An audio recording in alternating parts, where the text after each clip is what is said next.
Hello guys, Fiki97 here. Sorry, I wanted to repeat it in German, but this is a video in English. And yeah, today here we see the German title of the movie, but it's an American movie. I want to talk about the movie Me, Myself and Irene. I have here some some things written down for to talk about the movie.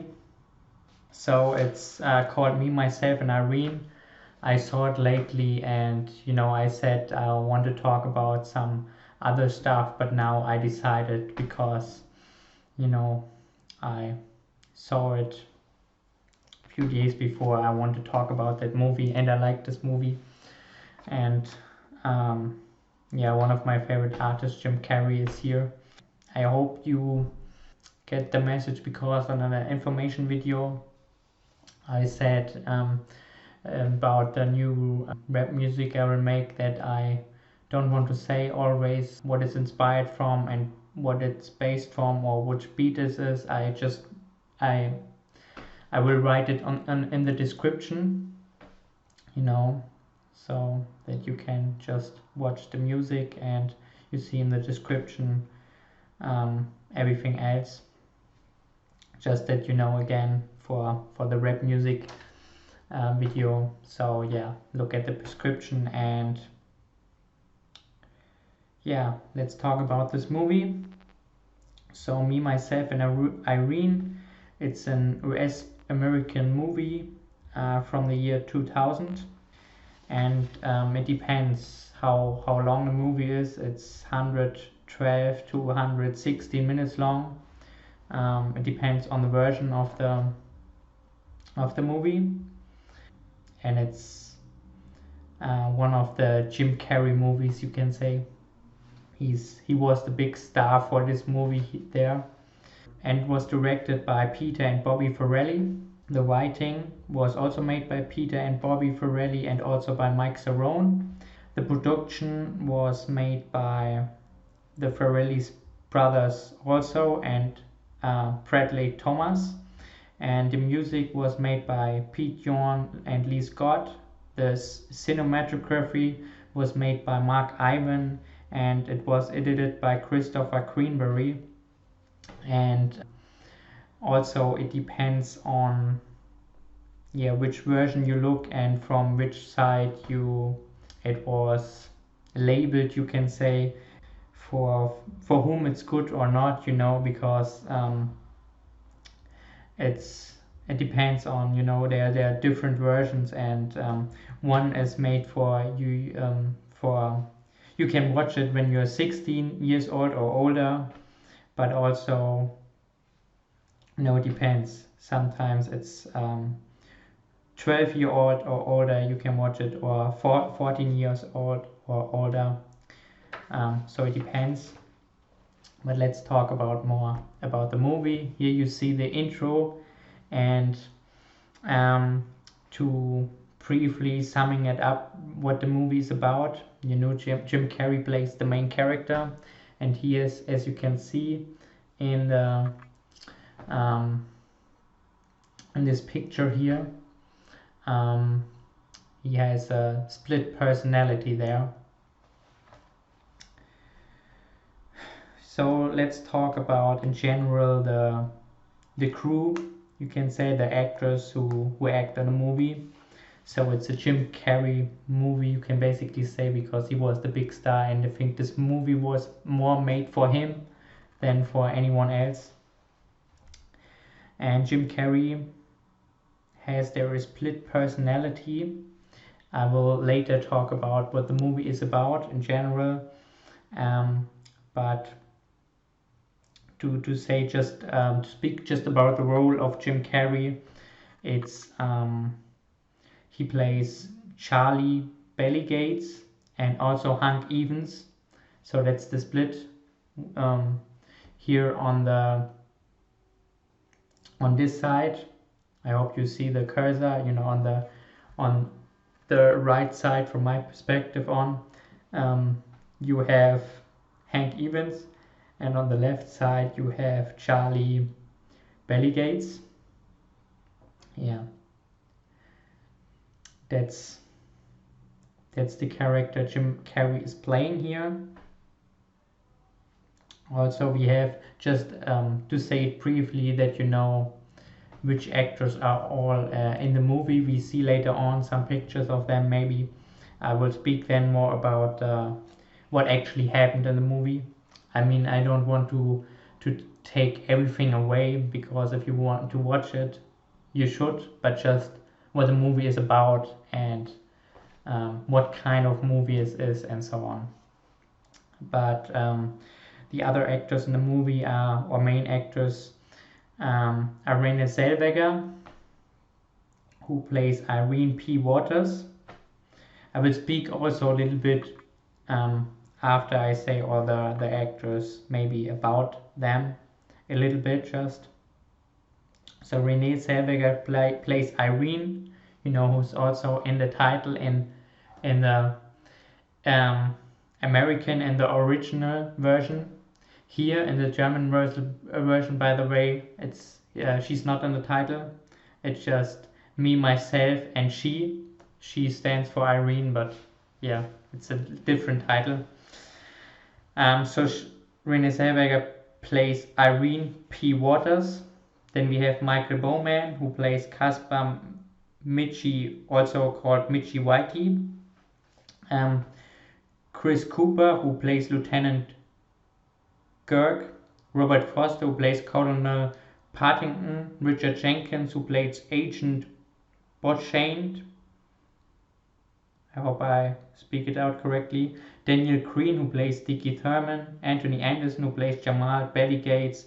Mongo Bonley, who plays Lee Harvey Belly Gates. And Jared Mixon, who plays Shanti Jr. Belly Gates. That are, by the way, the sons of Charlie Belly Gates, who is the main character in the movie. Then we have Tony Cox, who plays Chauncey Jackson, and Trailer Howard, who plays Lila Belly Gates. And also we have an cameo. We have Anna Kurinakova, who is a famous Russian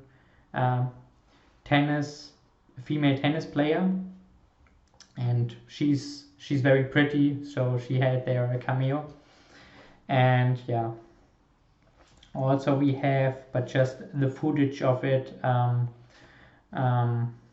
we have Chris Rock as, you know, who we see in the TV there,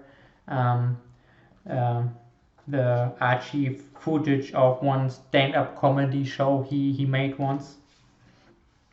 So yeah, that are basically the main actors. What I really like about the movie is in the end you see not also the real actors. They're also the people who are just statists there. They're also, you see them in the end, and also you see the names of them.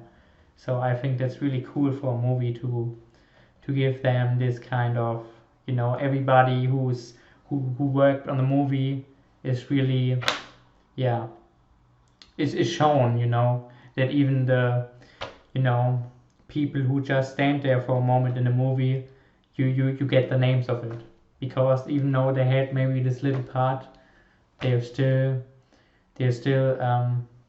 part of the movie, you know. That's really cool. And also I want to speak just a little bit about the movie itself. You know, it was made in 2000, or it was coming out in 2000, and it was made in 1999. Yeah, and from maybe some I will talk a little bit about the success, you know, even money-wise, you can say, or how famous this is, and how if the movie gets some, you know, prizes, you know, for example, what wins, or who wins some prizes in the movie is Jim Carrey. he wins 2000 the Teen Choice Award, and 2001 he was nominated for the MTV Movie Award. And Danny Pierce was 2001 getting the Taunus Award, and Jim Carrey, Renée Zellweger, and Mitchell Berman were nominated 2001 for the Blockbuster Entertainment Award. So that's just by the way, you know, if you are interested in that. Yeah, and it plays. It was even made in Vermont and Rhode Island, and it plays partly in Rhode Island, and we come to that when I speak more about the movie. But it was the costs for this movie were 51 million US dollars, and just in the USA it wins. So it was a success, and there it gained 90.5 million US dollars, and worldwide it gained 149 million US dollars. So just that you know that. And now we came more to the movie and also to the actors who worked in it. But let's see another picture. It's maybe not so, yeah, it's not so, I see it just right now, you know, I just take some pictures I found and try to bring them in order, but it's maybe not so, yeah, you maybe not see everything clear there. But here you see basically the beginning. It's a picture of the beginning of the movie where you see the main character portrayed by Jim Carrey, Charlie Bellygates, who married there his then wife, but she plays not a big part there. Layla, and yeah.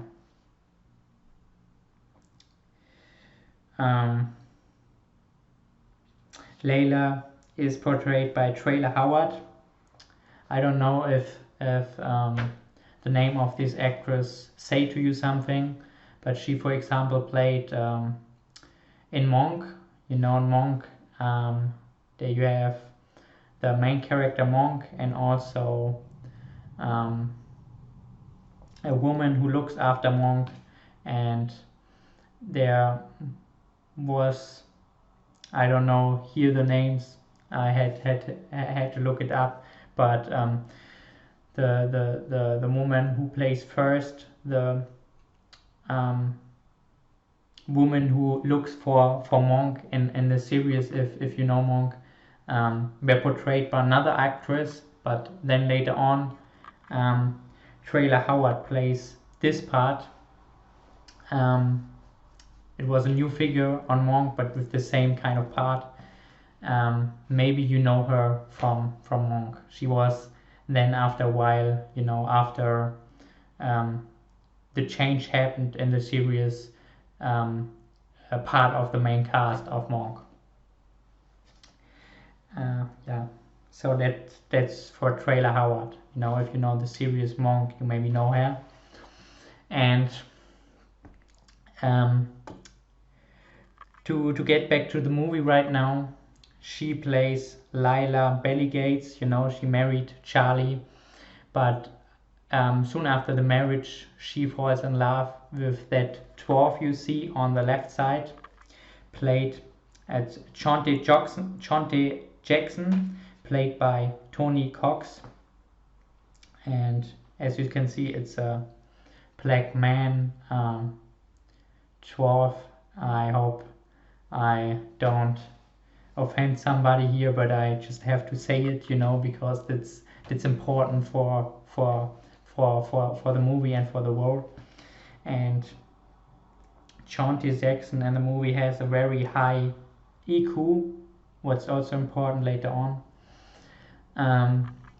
and yeah, he falls in love, or he, yeah, more I would say Lila falls in love with him, and yeah, he feels offended by Charlie Belligates and attacks him, and yeah, as I say, Layla falls in love with him, and she, first of all, she stays with Charlie, and they get children, but they are not Charlie's children, they are the children of Shante Jackson, of the dwarf you see here, and yeah, but she stays with Charlie and then later leaves him and the kids and goes away with Shante.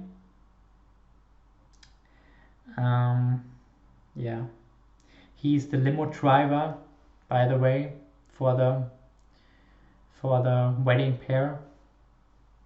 And Tony Cox is also, maybe you know him from some movies, for comedy movies or some other stuff, because he played, for example, an Ewok in Star Wars 6, in the sixth episode, and then not sixth episode, in the sixth movie of Star Wars, but originally in the third, where the Ewoks came into play, and he later plays in the low budget productions, or low budget movies, the Ewoks. He plays also an Ewok there, and also you may know him from some comedy movies like Bad Santa, for example. There he plays along with Billy Bob Thornton. Yeah, one of the main part roles. Billy Bob Thornton had the main part, but he plays, a very big part in this movies. And yeah, just if you know Bad Santa or Star Wars, the Ewoks, and you maybe that are the movies you could know from Tony Cox, the actor who plays Shante.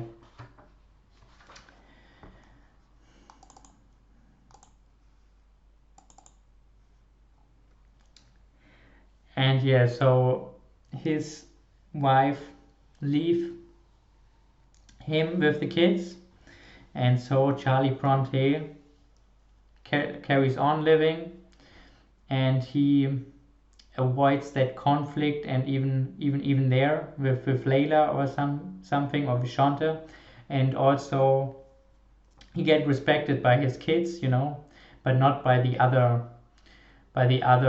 people in this town. He's by the way, I don't know if I already mentioned it, he's police, I don't know how is it called, I have to look for it. He's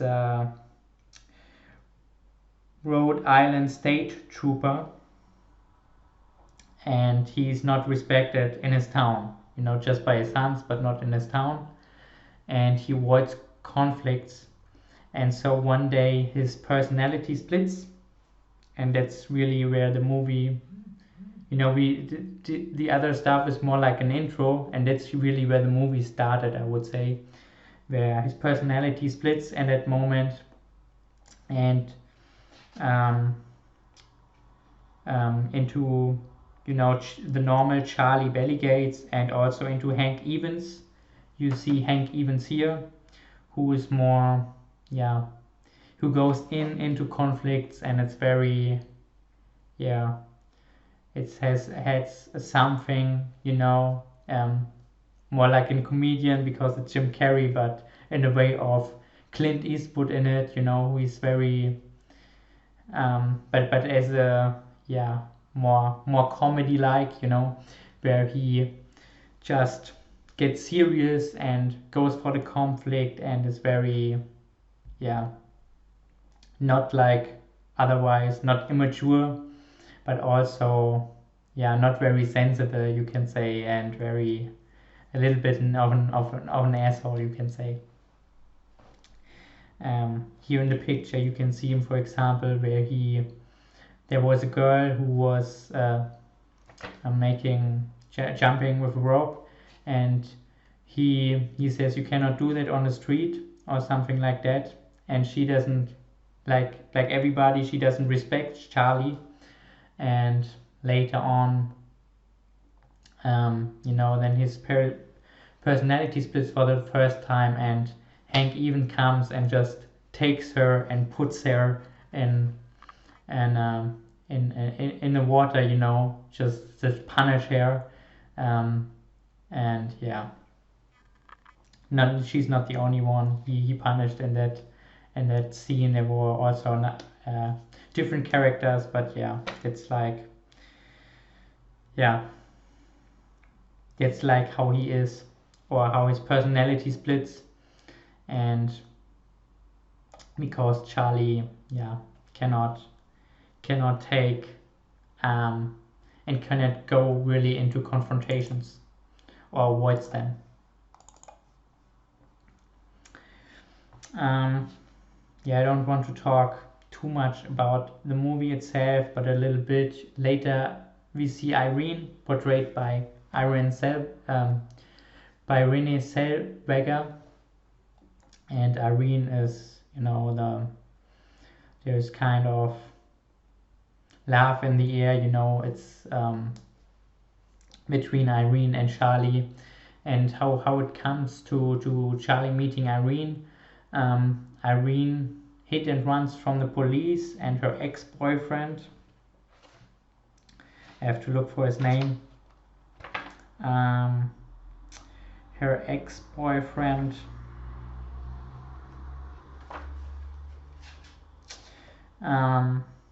Dickie, is involved, or she knows it, was involved in some crimes, and he's afraid that Irene tells something about his, illegal stuff he's doing. And yeah, so Charlie, so she gets arrested, but she thinks because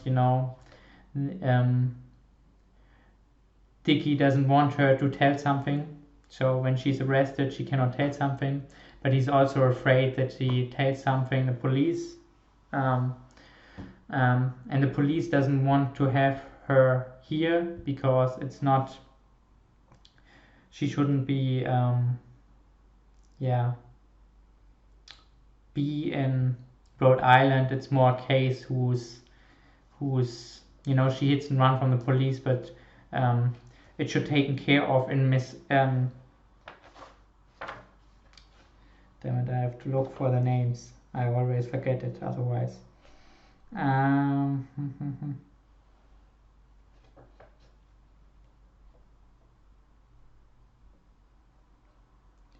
think in Messina.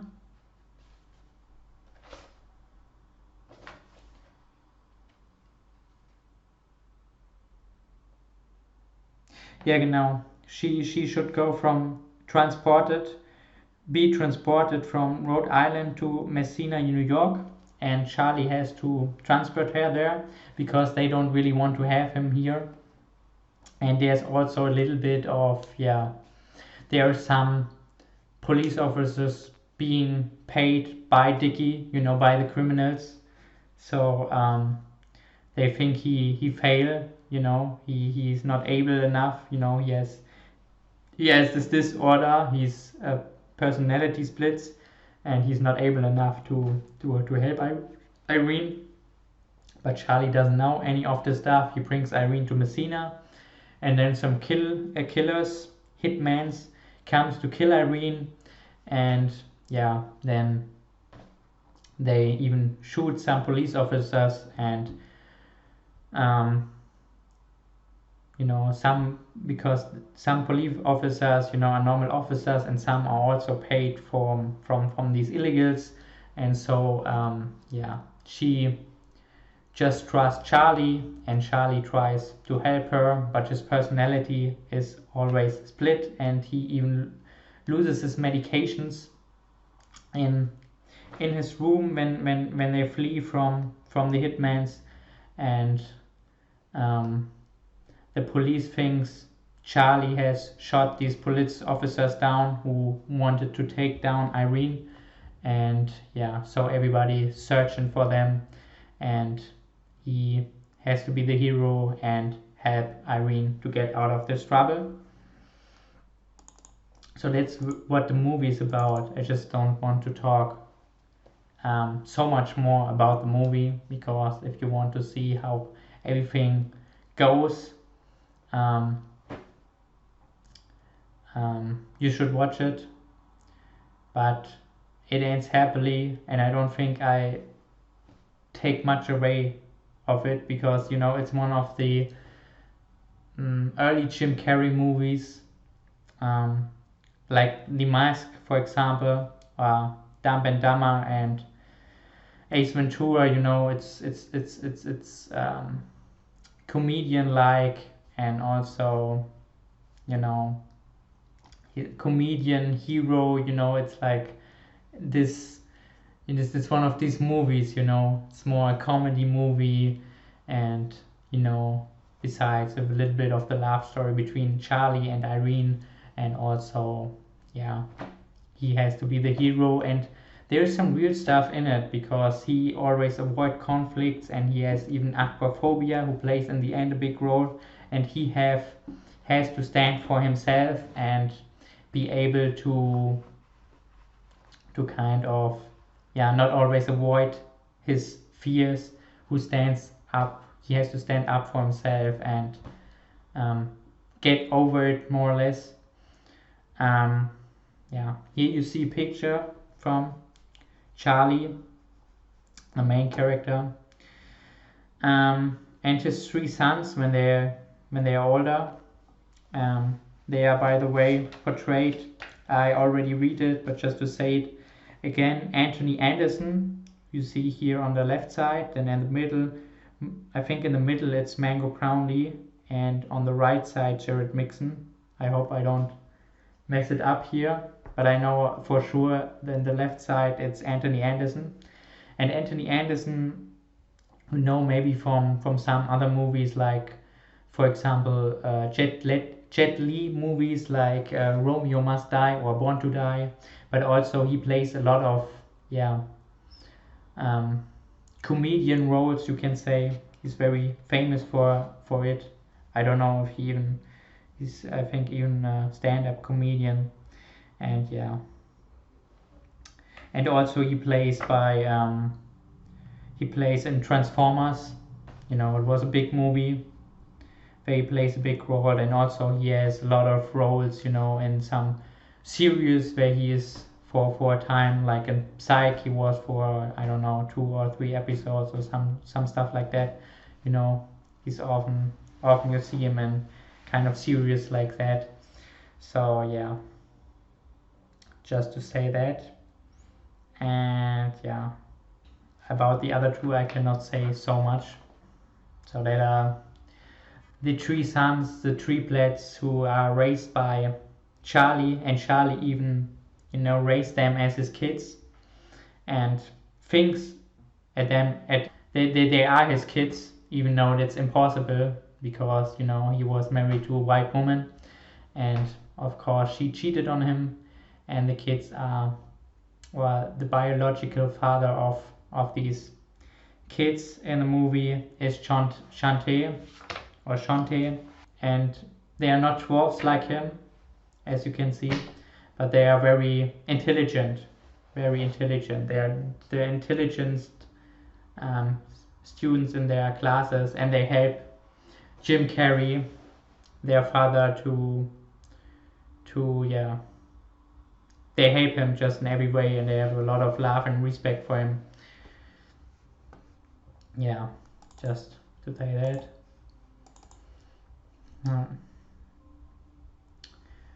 And here you see a little bit of the dynamic from Irene and Charlie, who is in that case more has more of the personality of Hank, or it seems so. And it's much about their relationship, you can say. And she finds you know, she likes Charlie and finds Hank disgusting, what you can really understand. Here's a picture more in the end of the movie between Irene and Charlie. Also, it's very interesting to mention there even Jim Carrey and Renée Zellweger get together after they made the movie or by the movie, but just for a short time they were together. And you know, clearly Jim Carrey was the star of this movie and was the star here. You know, Renée Zellweger is also a very famous actress, but in that time, in 2000, she was not so famous yet. She made some movies, but she was not so famous yet, and Jim Carrey already was a star. I will speak later on a little bit about them. Or I can even start to speak about them. You know, Jim Carrey already was this star. He really begins, you know, he made some movies even also before, but since 1994, where he plays Ace Ventura and The Mask and Dumb and Dumber, he begins to be, or you can call him since that, to be a star. Really, 1994 there come these three movies, they make him a star because they were all very famous and very successful. The earliest from them was Ace Ventura, by the way. I think then comes The Mask, and then I even write it down, and then Dumb and Dumber, all in 1994, and they make him very famous. And Dumb and Dumber was also made by the Farrelly brothers. No, they already had, as directors of movie, they already had success with Dumb and Dumber from 1994, and also from how's this movie called? From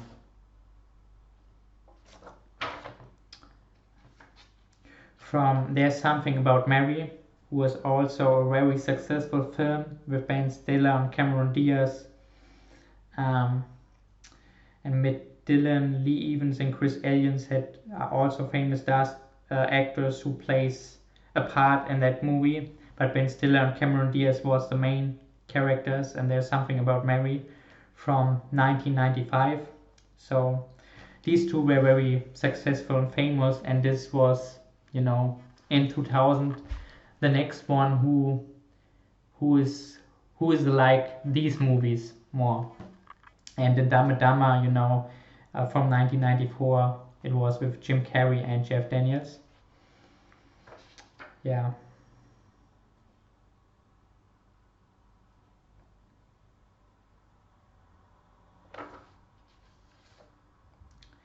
Just to say that. And it's as I said, more like these kind of movies, or the movies Jim Carrey made in the beginning of his career, than, you know, more serious movies Jim Carrey played too, like The Truman Show from 1998, from Peter Weir, who was there the director, or Man on the Moon from 1999 from Miles Forman. You know, they are more directors for these more serious intellectual kind of movies, you know, where Jim Carrey gets the Golden Globes from, in these two roles, and this is not so much one of them. It's more a comedian, you know, more funny role, more entertainment, just but it has some serious stuff in it, you know, if you really think about what's happening there. And even though Jim Carrey is the main, it's a Jim Carrey movie, you can say, I just think Renée Zellweger played it very well done, because she has more like of the part who is, you know, you see the relationship beginning growing between Charlie and Irene, and Renée Zellweger played for me really very beautiful, because she couldn't, yeah, this movie, I think it was very made for, and I think it's a beautiful movie because of this, for Jim Carrey, Jim Carrey showing his abilities. And I think often in these movies, where it's these funny movies for Jim Carrey, like as I said in the beginning, Ace Ventura, Dama, The Mask, and stuff like that. They're just movies, or The Cringe or some stuff. They're movies really made for Jim Carrey, and he can play there. He started as a stand-up comedian. It's even called in some videos, or some say, unnatural physical comedian act. He's so good in, that's what he's so good in, and this role is, just made in the film. It seems so. It's just made for Jim Carrey showing off his abilities, his unnatural physical funny act of expressing himself in that way. And that he can do it beautiful with that role, with that split personality, and both has comic and a comedian, and funny and also serious sides of both characters. And especially his face acting, and his what he can do with his body, it's just perfectly fitting for this role. So it was very difficult, I think.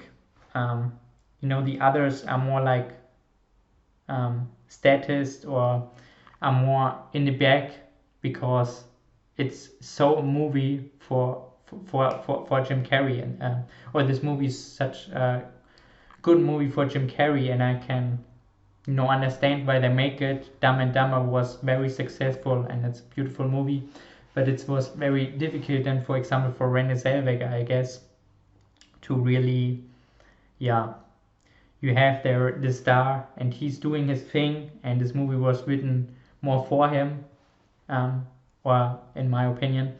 And how do you deal with that as an actor, or another actor who has even a main part, like Renée had here, who was not so famous at that time. She made some movies, and she was there an actress, because she not really started and wanted to go for an actress in the beginning. She was studying something, I just read a little bit, and plays in the theater, and then she came to some movies, and she had done some movies even before these movies, but she was not the great star there, and so she had to go back a little bit and leave the stage for Jim Carrey doing his things, but also interacting a little bit, and showing some, there's a relationship between, and love, but it's not a movie about love. So to be a little bit more passive, but so you cannot do so much with acting in the way that you are the entertainer there. So you have to be more passive, and she made it very beautiful, because just with her looks, and with a little bit of gesture, but not too much, she have to, kind of, how can you say, supply, or she had to make sure for the viewer that he sees what's going on there, and the growing up relationship, but without going too much in the foreground, with staying more in the background, and let Jim Carrey do his act, what he can do best, So it was, she played it, I think, beautiful, because that's often not seen in movies like that, where you have this star, and this attention on this character, But so it's not easy how you deal with it as another character who's also main character, but not, you know, the main protagonist here. And I think she did it very beautiful. Because even in the movie you see, you know, Jim Carrey is very focused on his, and they want him to focus on his act. He has to do his thing. And so Renée has to be, Zellweger has to be passive and also showing that she's a part and that there is a relationship. She's more the part that that is there to show that there's a relationship between them. And Jim Carrey is just focused on doing his act, you can say. Here's another picture of them.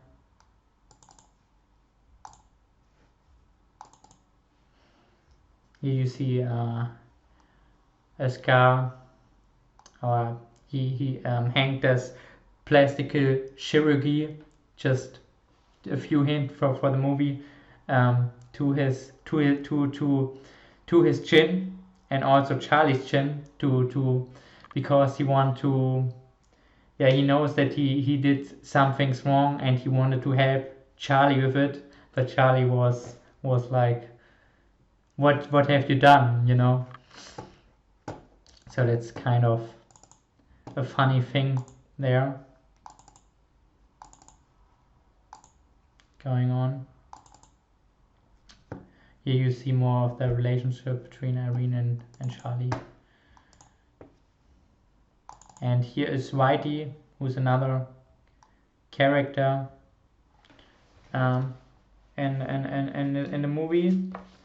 And I have to look for, he's played by Michael Bowman, by the way.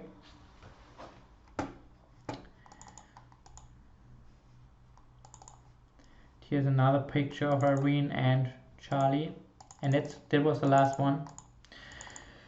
So in the end, I just want to talk a little bit about the actress I have not so much spoken about, like Renée Zellweger. I said she was not so famous back then, but she gets, in the time where the movie came out, you know, it came out in 2000.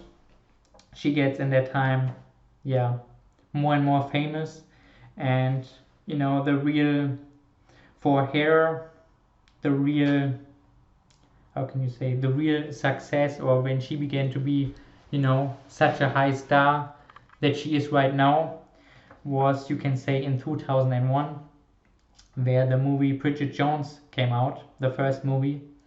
There were some more, and Bridget Jones was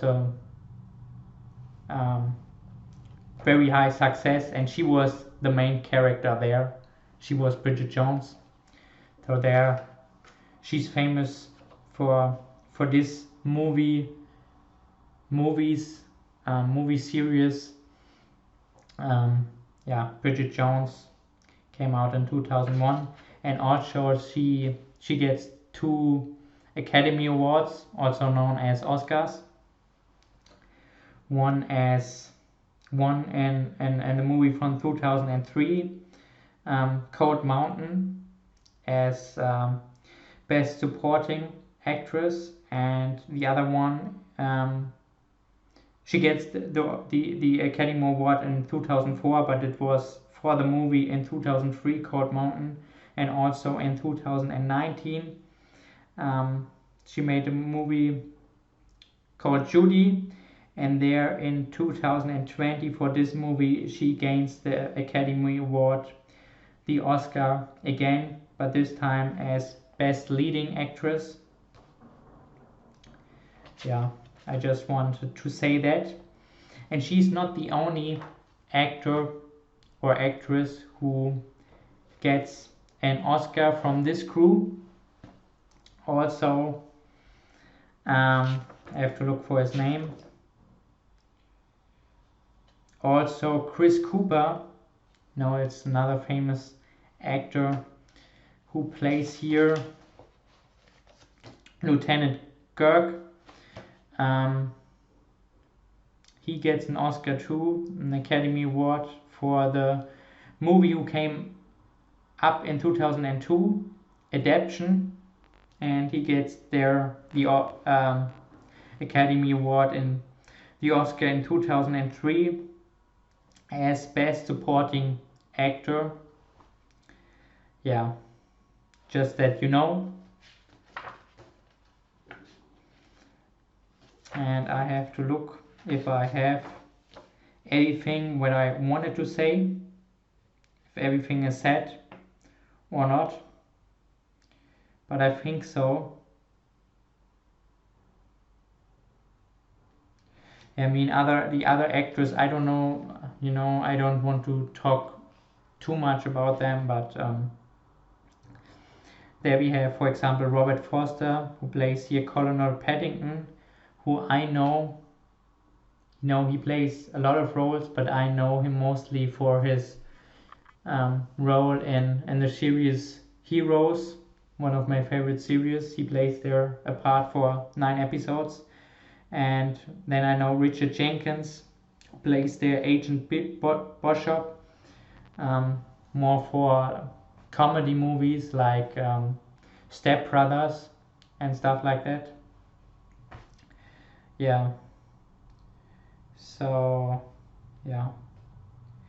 That's everything I have to say here. And the movie was made for the film for famous film critic, movie critic, maker, movie. I hope I said it right. Maybe I make it more German than English. Sometimes it happens. But his name is Gene Sickel. So this movie was made for him. And yeah, I think I've said everything I want to say. Yeah, and this movie came out in 2000, as I said.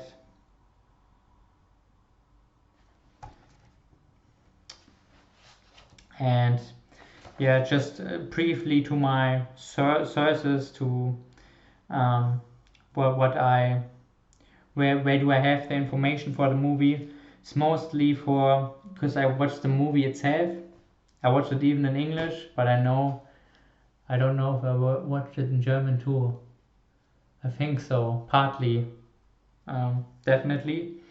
And also, the movie knowing I have already, I know something about these actors and characters, and also Wikipedia, in German and English. I read there a lot about this movie and about the actors, and yeah, so that are my sources. And yeah, I think that's everything I have to say right here,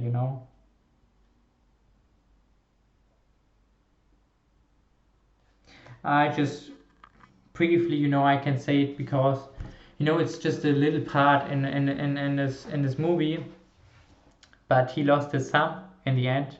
I just want to say it for the people who, because they're different version of the movies, and in the version, for example, I see, you don't know what's happening to that thumb, but for the people who are interested in it, who just have maybe the short version of the movie, because I think that's the normal version, but because I don't know that post-credit scene right there, I don't see it, but there his thumb gets eaten by a fish, what's a little bit sad, but yeah, just for the people who are interested in it, because I just been interested in this, little stuff, because I've never seen it, even though I seen a movie, and especially the end, oftener than once, but never these post-credit scene. Just for the people who are interested in it. And yeah, so I just want to say, just briefly, just to sum it up, the beginning of this movie, about the beginning of the movie, and yeah, then it's the end. So I just wrote it down, like, how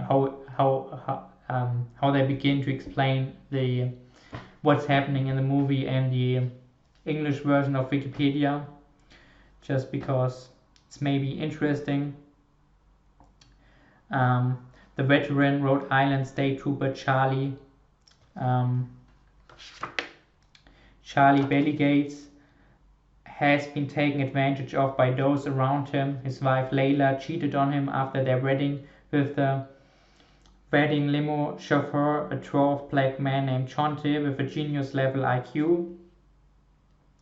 And just to sum it up a little bit what the movie is about, and in the end, I can say this already because it's a little bit, as I said, like all the movies are in the beginning, and a lot of movies were in the 2000s, especially of this genre, and a lot of movies Jim made in the beginning of his career. It ends happily.